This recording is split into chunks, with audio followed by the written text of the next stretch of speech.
Children's worship bulletin before we get started, and if you need an answer key, the answer is whoever is not against us is for us. Is that good enough, Seth? You're welcome. There's the answer. Jesus said it. He gave us the answer. All right, Ecclesiastes chapter 3. I just want to give you a little bit of a preview or a reminder, what we've been doing. You probably remember, you're probably tired of hearing about the roller coasters and Hevel and everything, but that's so central to the book. Solomon has been kind of in the first couple of chapters been really asking the question, what is the meaning of life and what does man gain from all the toil in which he toils under the sun? And so Solomon is then, it's almost like he's trying to, he's standing at the gate of the front of an amusement park at Silver Dollar City. And if you've ever been there to an amusement park, and before you go in and try all the rides and do all this, he's going to say, look, I've tried the rides, I've tried all these things, the roller coaster of pleasure, I've tried indulging myself in the funnel cake, I've tried the amusement park, but at the end of the day, I came back right to where I started. I started here on the ride, and I went over here and did all these different crazy things, but then I ended up right back here. They let me off at the same spot. I didn't gain anything from it. Same thing in the funnel cake, same thing with all that stuff. Just didn't end up anywhere. We kind of equated this in chapter 2. If you're familiar with High School Musical, there's a song in that movie series where they sing, "I want it all, the fame and the fortune and more. I want it all." Well, Solomon's like, I've had it all. Fame, fortune, and more. I've had it all, right? And so he kind of puts that out there. Jason, is the clicker not working, or? I'm just not hitting it hard enough. Oh, something's there. My thumb's not strong enough. I think that's what it is. Maybe.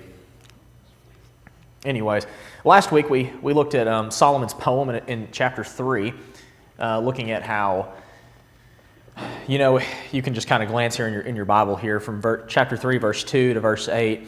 Solomon says there's a time and a season under heaven for every matter. There we go. There's something there. There's 14 pairs of things that are kind of done, but then they're undone. There's this desirable thing, but then there's also this kind of undesirable thing. And so we acknowledged last week that time is kind of challenging. It's a challenging concept for us. We also experience things in seasons, and it seems like as you seem to mature and grow in one, you start to enter into another one. Y'all ever experienced that before? I've mastered this routine, I've mastered this thing, and all of a sudden now my life is changing, and now I'm experiencing something different. And now I'm in a season where I need to master something else, right? And kind of get that underneath. So time kind of comes in seasons and in waves, and seasons are things that you cannot rush and you cannot delay. You cannot hurry them. You cannot hinder them. So it's important to make the most of the season that you're currently in. We talked about that. Don't waste the season that you're in, even if it's uncomfortable, even if it's really enjoyable. Don't waste it. Don't be looking for the next one. Just enjoy it where you are. And this is kind of challenging for us because we live in a society and in a world where we're always planning a week ahead, a month ahead, a year ahead, right? We're always kind of on this annual calendar system. And I'm not saying there's anything wrong with planning. I'm trying to do that right now for the 2026 year, just kind of working through that before we get into the holiday season. But at the same time, if you can't enjoy the present, there's something off, right? So we kind of need to recalibrate and relook at this. So time's always a challenge for us. So last week we acknowledged that God is sovereign over time. He exists outside of time. He's not limited or confined to time, but he is sovereign. He's in charge. He reigns and he rules over, in, and through time. And yet we still have options. This has been a debate for centuries upon centuries upon centuries. Is it God's sovereignty or is it man's free will? Well, when you look at Scripture, honestly, they're intertwined, woven together, and I can't really explain it. And theologians have argued about this and debated this for centuries. You have polar opposite extremes. You have Calvinism over here. You have Arminianism over here. I'd argue Scripture kind of presents a middle ground somewhere, but you just have to kind of wrestle with that. God is sovereign, yet in His sovereignty, we as people still have options to choose. I just want to point that out. And so even in time. Now in class this evening, as we kind of talk about the concept of time, the second part of this passage, I want to ask you, Why do we wish away our lives so easily? You ever wish away your life? How so? Well, hurry up and get to the next phase. Something big, something better. Okay. You're ever, When you're older, you don't want to do it. you know, you want to slow it down, right? Yeah. So Angie said when you're younger, you're probably more prone to wish away your life. Like, oh, I wish I was an adult. I wish I could drive. I wish I could go where I want to. I wish I could buy this candy or whatever it is. I remember thinking those things. I can't wait till I'm adult. I can't wait till I can do this or I can do this. But then once you get into adulthood, you start to realize, man, you got to pay bills. And you got to pay that dang insurance. You got to do all this stuff. You got to have these responsibilities. And it's like, I just wish it would slow down. I wish I could go back to being a kid, right? But here we are, and time marches on. Do we ever wish away our lives in any other aspect? I really don't have an answer prepared. I'm curious if you can think of anything.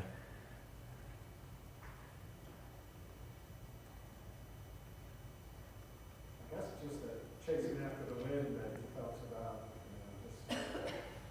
just kind of that answer page or whatever.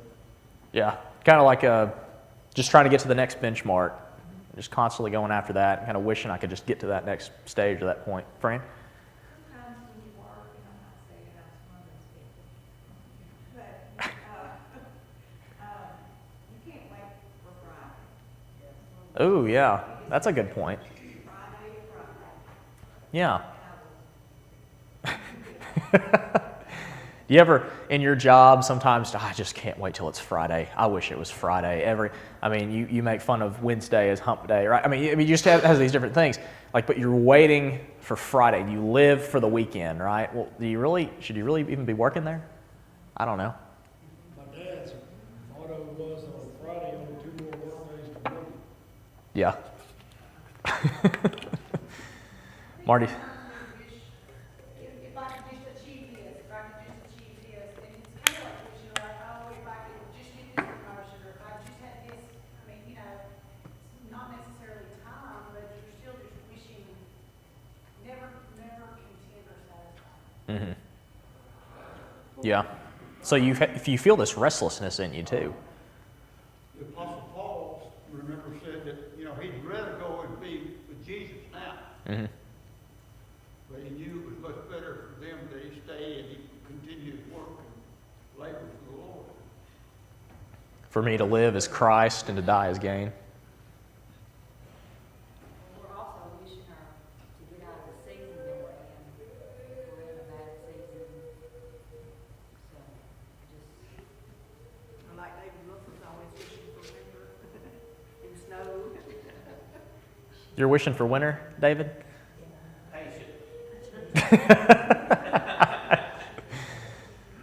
You got to be really patient down here in Southeast. And Sandra, there's nothing wrong with acknowledging this is an uncomfortable season. But if we try to rush through it and get away from it, and we just squirm and squibble and all that stuff, we can lose some of the benefit that comes from it. Yeah, and yeah. You don't realize it's going when it's going bad. Yeah, that's true. You're really wishing for this to get through, and it's not till after that's happened that you realize when you reflect on it, but you're typically not reflecting on it when it's happening. Yeah. It's almost you're in the tunnel, but you can't see beyond it just yet, or you can't see the full picture.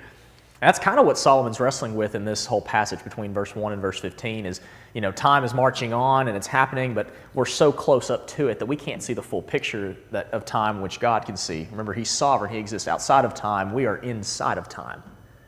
We're like in the glass bottle. We can see inside, but we can't really understand what's going on. So sometimes we wish it away probably because we're confused or we're uncomfortable. We kind of touched on that tonight. Can you explain this phrase to me? Carpe diem. Seize the day. What does that mean? Where did it come from? Does anybody know?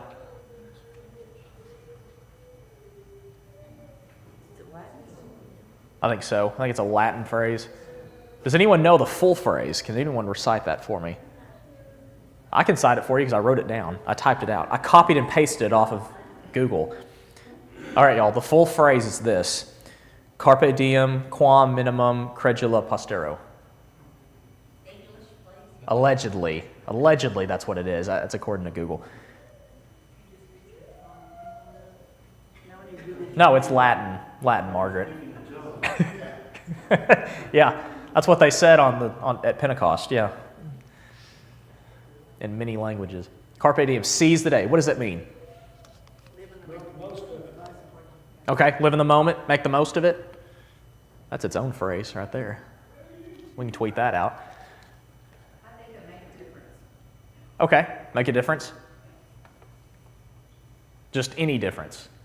Anything you can do. You can either make a positive or a negative impact on somebody. And so if you're seizing the day, you know, a smile at somebody. How are you doing? Or if you need anything, it's probably gonna, I mean, I see people on campus all the time, how you doing? I'm doing good, or I'm here, you know, those types of things, and but we're still making the effort to speak to somebody. Mm-hmm. Yeah.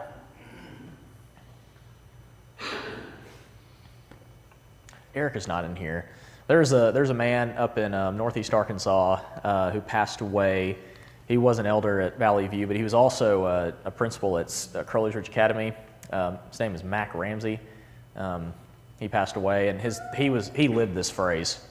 I mean, that was what he was known for, and I didn't go to his funeral or anything. I wasn't like connected at the time, but I mean, there were probably, Ryan, would you say there was thousands of people at that funeral? Probably. I mean, and they constantly just posted this on their social media, like all the students and all the teens and all the people that were involved and were touched by this man's life, because he said this all the time. He said, seize the day, make the most of it, right?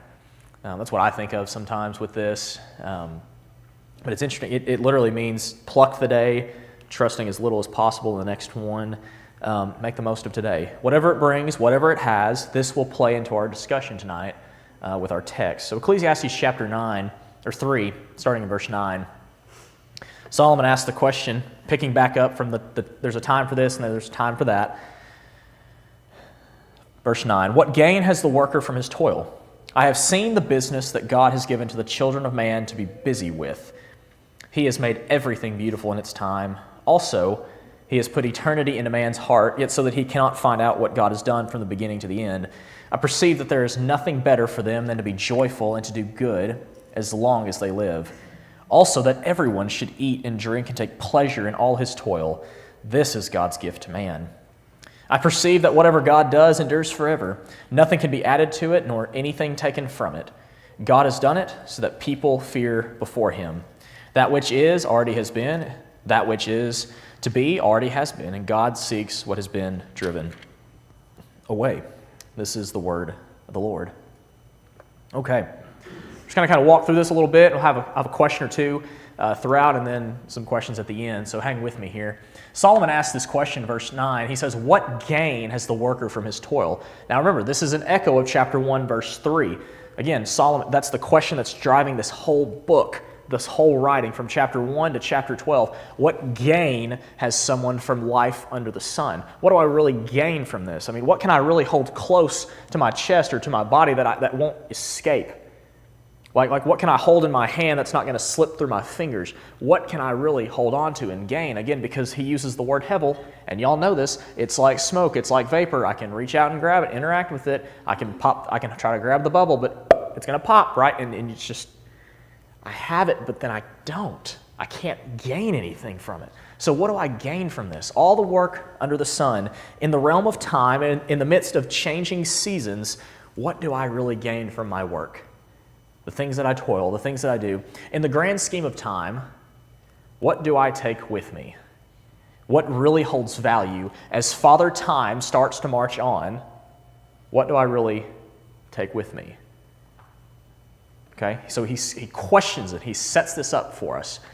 So then Solomon sees. Now remember, we talked about wisdom. It's not just ancient proverbs. It's also some practical experience. And we believe that wisdom is knowledge that is properly applied. right? It's things that we know, but we act upon. And so that we would consider that person to be wise. If you have the appropriate information and then you seize the day, you seize and take action, right? Solomon says, I have seen the business that God has given to the children of man to be busy with. With a bird's eye view, he brings up the business from Genesis chapter 3. When Adam and Eve, they ate the forbidden fruit, there came consequences, right? God said there would be consequences. In chapter 3, he said, you'll sweat when you work. The ground beneath you is going to be cursed. I'm going to multiply your pain, ladies, in childbearing. There's going to be enmity, or there's going to be struggles between husband and wife. And so, Solomon can just kind of look around and see all of this and observe this. He can just see it happening in real time. And something we need to remember here is that the reason that things break down and decay and rot and fall apart and don't work and mess up, it's not because that's just how life is. It's because of sin. Sin has enveloped this world as a curse. Paul will mention in Romans chapter 8 how the creation is groaning with child pains, like pains in childbirth.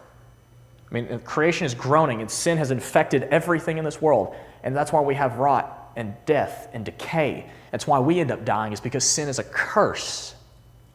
And the only man that's ever walked this earth free of sin died as a substitutionary atoning death on the cross for us to reverse the curse and to set us free from sin. And so Solomon sees this. I've seen the business that God's given to the children of man. We're going to sweat when we work. There's going to be pain in childbearing, among other things. And it's not always in the positive here. But Solomon then makes some declarative statements. He says this. He says, God has made everything, though, even though that's kind of an unhappy business, God's made everything beautiful in its time. And, we quote this for a number of reasons. We'll probably put this on maybe a wedding invitation or really nice things, niceties. God has made everything beautiful in its time. But the word beautiful here, Solomon's not referring to the aesthetic beauty that you might put makeup on your face and, oh, you're beautiful. That's not what he's saying. It actually should be translated appropriate. God has made everything appropriate in its time, which also tells us that, the good things in our life, they actually have a proper place. We don't have to repress ourselves from good things in this life. And sometimes we get this idea that if I'm a Christian, then I have to repress myself from anything that's enjoyable or good in this life so that I can get heaven before. And that's not exactly that's really not the gospel. But we don't need to be consumed by good things either. So everything has its proper place. Parents, just like when you told your kids to put everything up. I remember my mom doing this. It's like, hey, take these things in the living room up to your room. Like, they don't belong in the living room. They don't belong here. They belong over there. They belong in the toy box, not the living room. They belong in the garage, not the living room. Put these in this closet, not the living room. And everything God has made, it has a special place that it belongs to. There's a divine purpose and a divine plan behind every season that's been set up under heaven. And where we go wrong is when we move things out of their intended place. It would be like if you chose to put your toilet paper above the microwave. What good is that going to do? You can do that, but you're really going to do that out there? I'm just saying. If you put your toothbrush out in the garage, unless you're a diesel mechanic or something, you're always working out there, what good is that going to do, right? Or you put your coffee maker in the attic. If you put my coffee maker in the attic, I'm going to the attic and I'm going to drink a cup of coffee. I promise you that. God has made everything beautiful in its time, and we go wrong when we take things out of their proper place or we use them in the wrong setting. Now, he also says this. He says, God has put eternity into man's heart. Now, this is kind of tricky for scholars sometimes to translate, and what really is in contrast here is you see the contrast between eternity, something that never ends, and time, which has two segments, a beginning and an end and a line in the middle. So if you think about like in geometry, or if that is geometry, you have a line with two segments, a beginning and an end. But eternity is like, here, we start here, but then we just constantly go on forever. Never ending.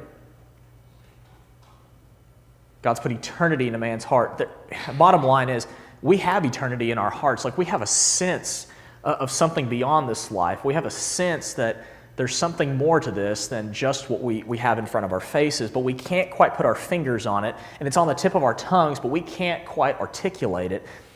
And as much as we sense it and we long for it, we're very limited in our perspective. We can go around and ask why, like a little toddler, why this, and you say something to them, and they're like, but why? But why? Why? Why, Mama? Why? And finally, you have to just kind of say, stop. I just told you so. Just go on to the next thing, right? That's kind of how it is sometimes with God. When we are His children, right? And even though we have all these questions as to why things are the way they are, at some point we've got to be willing to trust God. And speaking of eternity, I want to ask you, what are some indicators in our life that we were made for eternity? Todd, I was thinking when you were talking about on into eternity, I think from the very beginning, in burial sites, they always put things in accordance with the burial where the person been buried. Thinking about new life or a different life. And so that even Indians in the United States would put the bows and the arrows in when they're getting ready to end up the life of the individual who died. So that eternity shows up like that. Yeah, or the pharaohs, yes. Yeah, Pharaoh. They would bury a bunch of gold, and there's something there. What about in our lives, the lives that we live?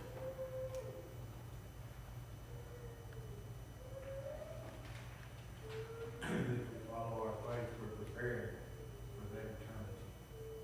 Okay, walking by faith. So you have people who are choosing to pledge allegiance to the God of the universe, testifying to the gospel, walking by faith, even if you can't always understand it. There's something beyond. There's something else driving them.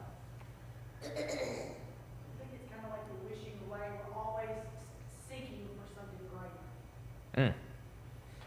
The desire for something more than whatever I'm holding in my hand here, something more than what this can actually offer me. Maybe.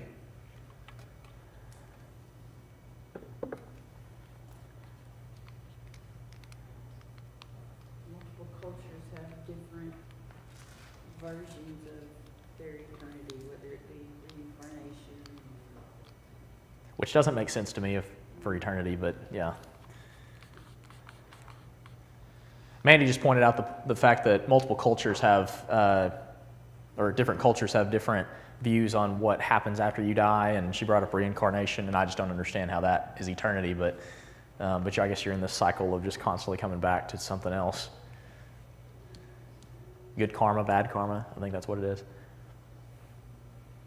Could the desire to live on be an indicator? Could the desire or the fact that we can't find true satisfaction in things be an indicator? Larry brought this up by faith, but people testifying that they find satisfaction in the Lord. And they don't even have to have any other money. They don't have to add any more money to their bank account. They don't have to be any better at their skill. They don't have to do better at their job. They don't have to be recognized. They just are satisfied in the Lord and are sustained by Him. I wonder. C.S. Lewis said this. He said, if I find in me desires that this world cannot satisfy, perhaps I was made for another world. If I find inside of me desires that this world cannot satisfy, perhaps I was made for another world. There's something to that. God has put eternity in man's heart, yet he just cannot see the full picture. We can't see the full picture, and that's kind of what Solomon's wrestling with. And so again, then moving forward, Solomon perceives. There's two perceptions here in this passage. Now remember, we talked about perception is to be aware of something. It's almost to interpret something in a particular way. You experience an event over here, and now you're going to perceive something from it. You're going to interpret it. So while it's frustrating that Solomon and you and I cannot see the whole picture of time, that's what he's wrestling with, these limitations of time. But Solomon would say this. He says he perceives there's nothing better for them to be joyful and to do good as long as they live, to eat and drink and take pleasure in all their toil. This is God's gift to man.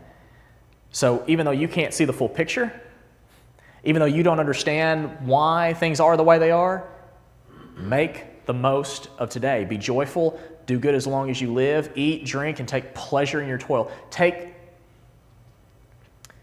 Seize the little details of life and take pleasure in it, because this is God's gift to us. You know, we've been given so many opportunities in life to work, to interact with people, to visit people, to show up for people, to serve people. We've been given so many opportunities to be blessed and to be a blessing. And so, yes, go be joyful, be good, eat, drink, take pleasure. This is God's gift to you and to me. Now, I want to ask you, who in your life, or what does that look like? Like, if you're really actually going to take this to heart and really live this out, what does that look like? Or do you know a coworker or a fellow colleague at school that really exemplifies this?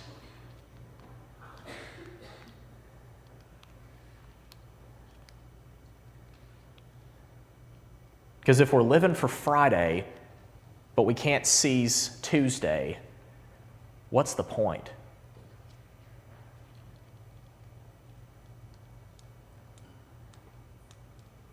I'll give you an illustration if no one else, anybody else have a thought? I was thinking about when you're really involved in something and you don't, we could say teaching, I was teaching, and all of a sudden, at the end of the day, the old room in front had no clue. And a lot of teachers would look at it and say, today went so fast, you know, because they truly enjoyed what they were doing. Yeah. You're not counting time by bells, you're counting time by interactions and experiences. You're not waiting to clock out necessarily. Yeah. Does this fall under the definition that Paul used for contentment? I've had plenty, I've been in need, I've been in jail, I've been whipped, and my truth, but I'm content. Mm-hmm. Is that not what this is talking about? Very well could be. When you say that, that's Philippians 4, but I also think of 1 Timothy 6. Godliness with contentment is great gain.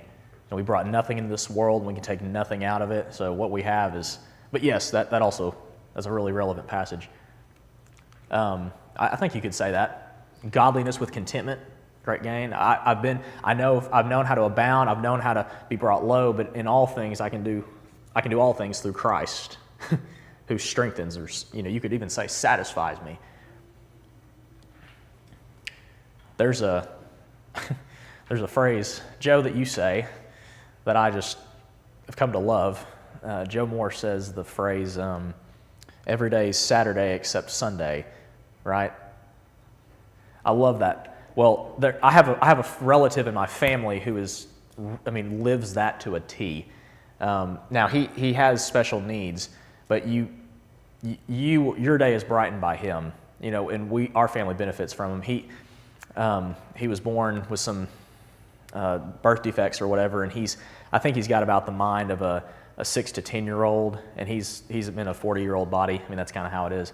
And anyways, his name is BJ, and in my family on my dad's side is in Central Arkansas, Greenbrier area, and BJ is assistant athletic director of the Greenbrier Panther football team. He goes and he's one of the coaches on the team. He gets to wear a dead headset, and they call plays on the sideline, and he'll just yell them back out or whatever, But for him, every day Saturday. Be joyful and do good as long as you live. I just think about that. He started off as a junior high water boy, and he was kind of causing trouble at the time, and the principal put him on the football team or asked if he could be on the football team and do water bottles and stuff, and he did so well at that, and one thing led to another, and it just kind of took off. And now, I mean, he's been in the 501 magazine, he's been interviewed by KARK4 News, or Channel 7, and you can go look it up. BJ McMillen, Greenbrier Panthers, he'll pop up. But I think about that. How often I'm just trying to get through my day, how often I'm just trying to, I just can't wait for this time. I need to rest, or I need to do this, or I'm just waiting for this next thing, or I'm wishing my day away or my life away. And yet for my relative, for Coach BJ, every day's Saturday for him, and it really doesn't matter. That's what I relate to, and that's really what I think about. I mean, it's kind of like that. He really doesn't have any concept of time. He's got a phone, he can operate it, he can call. Man, but he's joyful, and he wouldn't hurt a fly. And he just enjoys being around everybody. And I relate with that in that way. I don't know if you have someone in your life that resembles that or exemplifies that. But this is what Solomon would say, every day Saturday except Sunday. I just wonder. Solomon also perceives this. He says, whatever God does endures forever. Nothing can be added to it, nor anything taken from it. That's another perception, his interpretation. Jesus would reiterate this in the New Testament. He says, heaven and earth will pass away. Think about that. Heaven and earth, he says, will pass away. But my words, Jesus says, will never pass away. James would say it like this, our life is but a vapor. Here today, gone tomorrow. I mean, our lives are full of expiration dates. I mean, your career has an expiration date. College students, your career has an expiration date at some point. You're going to start it after you get out of college, and at some point it's going to expire. Whether Jesus returns or you retire, either way, your degree, your college experience, and even your career has an expiration date. Some of you have already gotten into that stage in retirement. Some of you all already reached that point. I mean, your marriage, it has an expiration date. As much as we celebrate marriage and affirm marriage, I mean, some of you have realized that and learned and just experienced that, hey, this has an expiration date. And yet you've been faithful in that covenant to the very end. Your hobbies, they're going to expire. And at some point, the work that you do and the career even that I'm doing, like someone's going to come in after me and do this work and carry the torch forward. Like things have expiration dates because of sin and the curse of sin and the sting of death and all those things. Like we have expiration date, but whatever God does endures forever. Nothing can be added to it nor anything taken from it. So if you want to endure forever, base your life on the solid rock of Jesus. His words are going to last for eternity. If you take his words and you hear them and then you put them into practice, like a wise man building his house upon the rock, you will do well in life. And not just this life, but the life to come. So build your house on the rock. All other ground is sinking sand. I want to just point out for a second here, not very long. I've got a lot of notes, but there's a passage in Romans chapter 8. It's kind of a wonky passage for us. This is kind of where you kind of have a clash between divine sovereignty and man's free will. We know it very well, though. Those who love God, all things work together for good. For those who called according to his purpose. I mean, God can use all the tension, the frustration, the feelings, and the burdens to drive us closer to him. Like the void that we feel in us should lead us to the only one who can fill us. The void we feel in us should lead us to the only one who can fill us. And now I'm not going to go into the whole debate in verse 29 about predestination and is it God's sovereignty, a man's free will. Again, they can interact together without canceling each other out. We've already established that God can be sovereign and yet I still have options. God has predestined the plan of salvation, but he's not predestined the man that experiences salvation, right? It's the plan, not the man, so to speak, if you harmonize other scriptures together. But his purpose, notice this purpose underlined in verse 29. God's purpose is that we would be conformed to the image of his Son in real time. And Jesus still came to this earth and experienced suffering in real time, in real cost, on our behalf. And that should give us comfort and hope to know that even though we experience these sufferings, even though we experience these discomforts, even though we're experiencing life in very uncomfortable, painful ways, Jesus did the same. And he's gone before us as a forerunner on our behalf.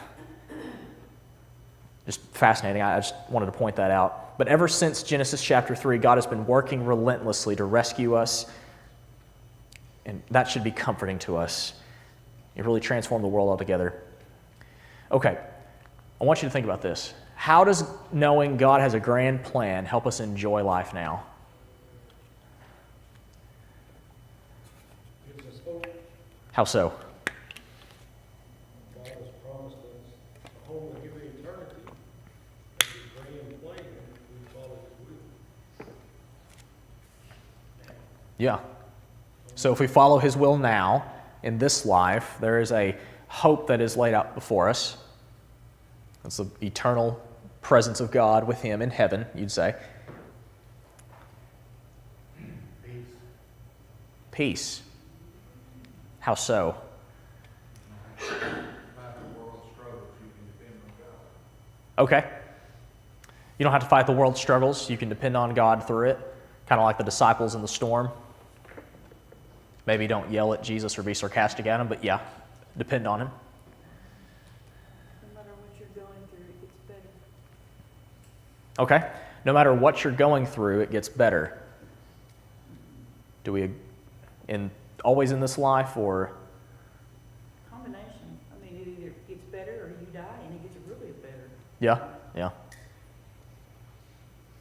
So no matter what you're going through, there's always the chance of it getting better, or the hope of it getting better. Todd, one thing I think about is one thing about eternity is there will be no sin. So Yeah. In eternity, we will not have to worry about sin, which means we don't have to worry about death. We don't have to worry about tears. We don't have to worry. There will be no temptation. No temptation. What else? What else do you think? Everything runs better when there's a plan. Yeah. But Chaos, you know what's right and what's wrong. uh-huh. Follow God's plan. Yeah. So in following this, or understanding, trusting that there is a plan behind, or there's a big plan of a backdrop maybe behind the stage that we're on, that gives you clarity of where to step next. Stage right, stage left. Where, I mean, it's directing you almost, but it gives you clarity in it. Peace.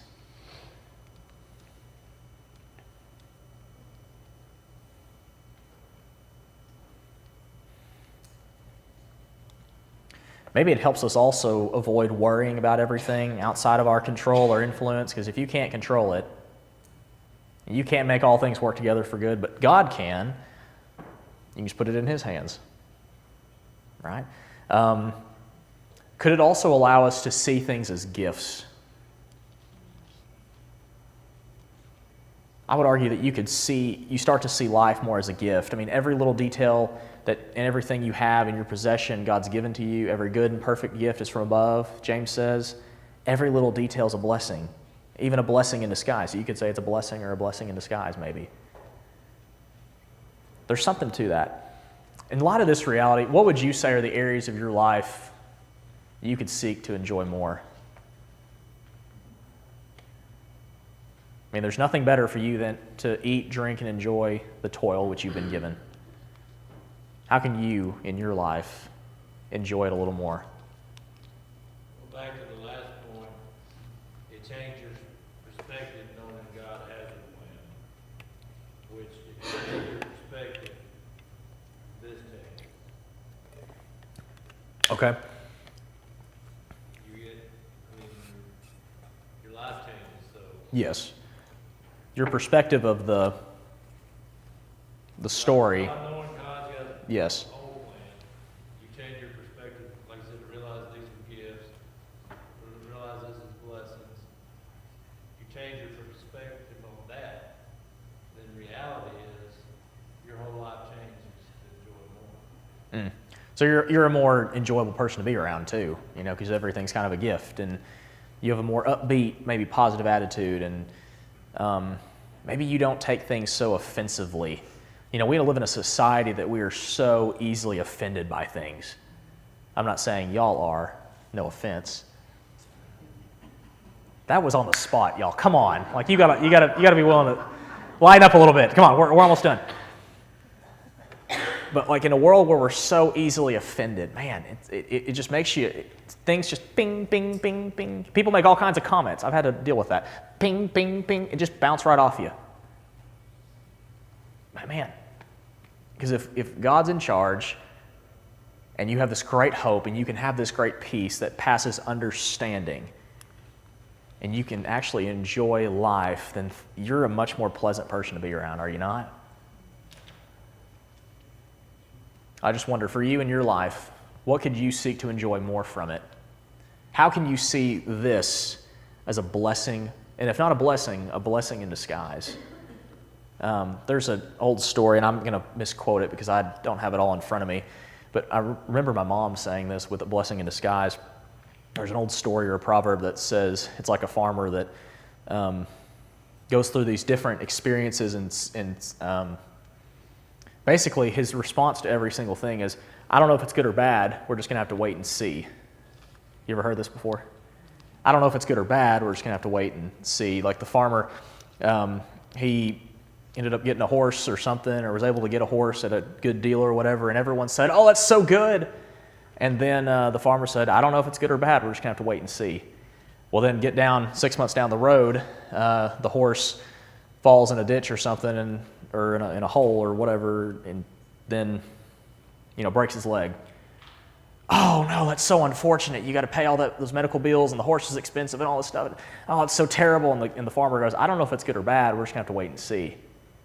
Well, the horse recovers, and then you go through this whole season, and now the horse is recovered, and the farmer has his first kid, and the kid gets on the horse, and they get to ride and everything, and it brings so much joy to the kid, and it's just a pleasant experience, and everyone goes, family goes, oh, that's so great, the horse is recovered and your kid's on it. I don't know if it's good or bad.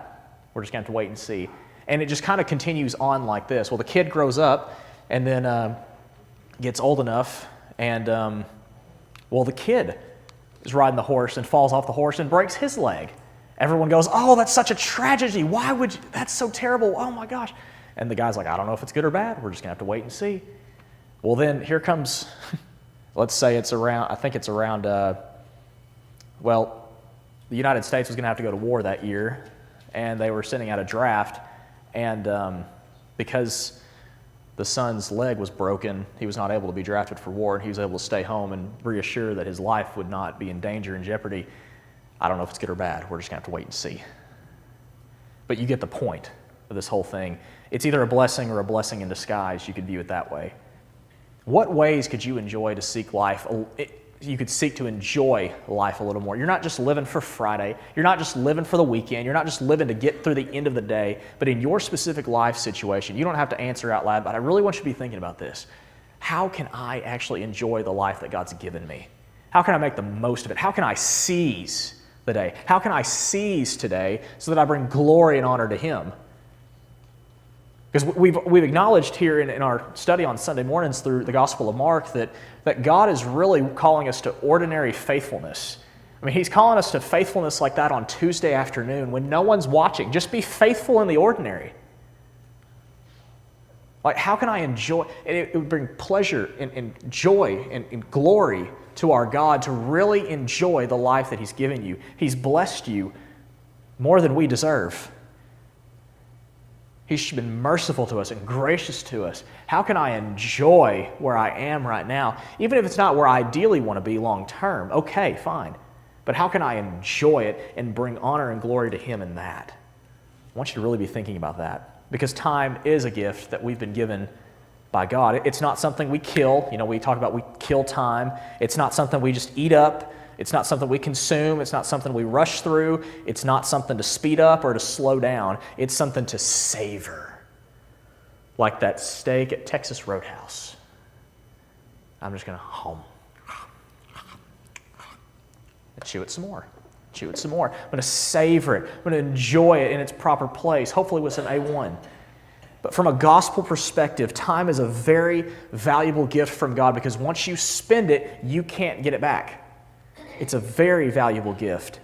That's why time traveling books, and those stories and movies about time travel is so interesting, is because we can't do it. Once you spend that time, you can't get it back.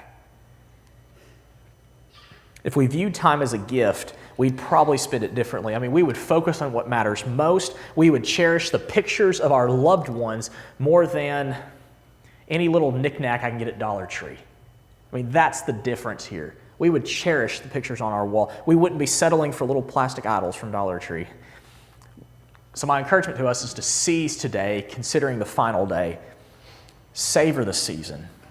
Take them as they come. Don't try to hurry or hinder them. You know, we wouldn't get so frustrated about things that are not going on our timetable either. Again, Jesus said that heaven and earth will pass away, but my words will never pass away. And I just ask you the question, what are you doing in your life right now that will never pass away? What are you doing in your life right now that will never pass away?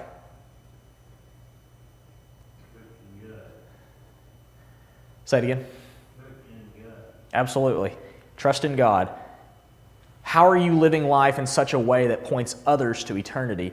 I mean, the thing we can sense, but we cannot quite put our finger on. The thing that we can, it's on the tip of our tongue, but we just can't quite articulate. What are you doing in your life right now that's going to bring many sons to glory? I get so emotional.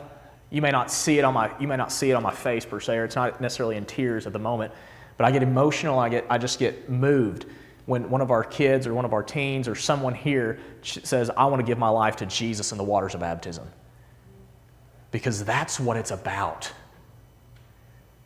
I mean, Jesus died to set us free from sin, and when we give our lives to Him in the waters of baptism, we experience the freedom from sin. We die to ourselves, rise to walk in newness of life. I mean, leading many sons to glory. I mean, what are you doing in your life right now that's actually going to seize the day for all eternity? I think about some hymns that we sing, or one hymn we sing, one hymn we don't, that's fairly new. There's two songs that come to my mind. Let me back up. What are you doing that brings many sons to glory? I mean, Jesus said to the fishermen, follow me, and I will make you become what? Fishers of men. Like, I'm going to take your earthly occupation and I'm going to give it divine purpose. I'm going to make you become, even if you resist, even if you buck against it a little bit. I mean, but God's going to do this. I just wonder, what are you doing that's going to bring many sons to glory? There's two songs that I think of here, and I want you to sing it with me here in a second. You know the song, I Believe in a Hill called Mount Calvary? You remember that line? That I'll believe whatever the cost. I'll believe whatever the cost. Sing with me. And when time has surrendered and earth is no more, I'll still cling to that old rugged cross. When time has surrendered. There's coming a day when time will surrender and earth will be no more, and what's left is that old rugged cross. One day we're going to stand face to face with the King of Kings who died and rose again. Leads me to the second song. If you've not heard this song before, I recommend it deeply, highly for you. It's called Hymn of Heaven, Hymn, Hymn of Heaven. There will be a day when we will all bow before Him. There will be a day when death will be no more, standing face to face with He who died and rose again. Holy, holy is the Lord. And on that day, we join the resurrection. We stand beside the heroes of the faith. With one voice, 1,000 generations sing, worthy is the Lamb who was slain. Forever He shall reign. So let it be today that we shout the hymn of heaven. With angels and the saints, we raise a mighty roar. With angels and the saints, we raise a mighty roar. Glory to our God who gave us life beyond the grave. Holy, holy is the Lord. How are you making the most of your time? How are you seizing today for that final day? Let's pray. Father God, we bow before you. We are so grateful for your word. We're so grateful for your presence. We are so thankful for your Spirit. We thank you for Jesus, the name above all names, the Son of God, your only Son, who came to this earth and died a cruel death on a cross so that we could be free from the curse of sin that's bound us and entangled us and ensnared us. Thank you for freeing us. Thank you for loving us. God, we ask and pray that we would live today. You would show us, you would prick our hearts and inspire and empower us to seize today, each day that we've been given. May we wake up each day and realize that each day is a gift from you, a blessing from you. The air that we breathe is a gift, and it's mercy directly from your hand. Father, we ask and pray that you would help us seize today in light of that final day. There's come a day when we will bow before you, and every knee will bow, and every tongue will confess that your Son is Lord. We ask and pray that we'd be ready for that and be prepared for that. We ask and pray you'd prick our hearts and help us seize today in light of that final day. It's in your holy and precious name that we pray. Amen.